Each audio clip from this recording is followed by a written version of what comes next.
Just highlight a rule that some principals will get at some point in their careers, and it's a request from a student's parents or a student to be eligible to participate in athletics for more than 4 years. It's an extension of what they call the 8th semester rule.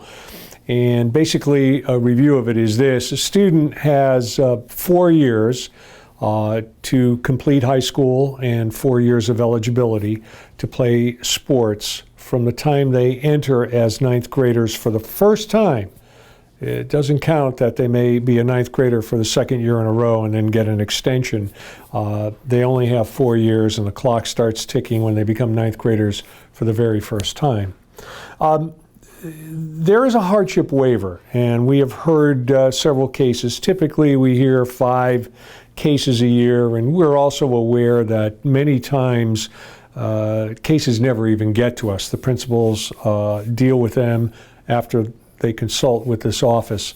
But basically, it's this. The principal hears the case. The request usually has to be presented and will be heard if there is such an overwhelming preponderance of evidence to support that some adults caused this young man or young lady to not complete their academic requirements in 4 years.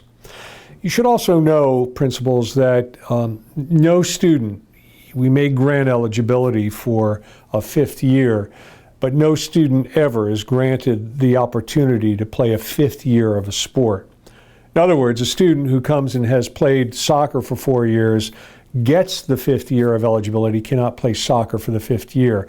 They can play another sport in the fall, but certainly 4 years, no matter what, in the same sport, that's the limit, and that's all that is allowed. The important factors to consider when the request comes through is that a formal request for a hearing, if the principal feels that there's enough evidence to support a hardship, has to come in writing to this office. So there you have it in a nutshell. That's a quick overview of a request for a waiver of the 8th semester rule, or 4 years of athletic eligibility.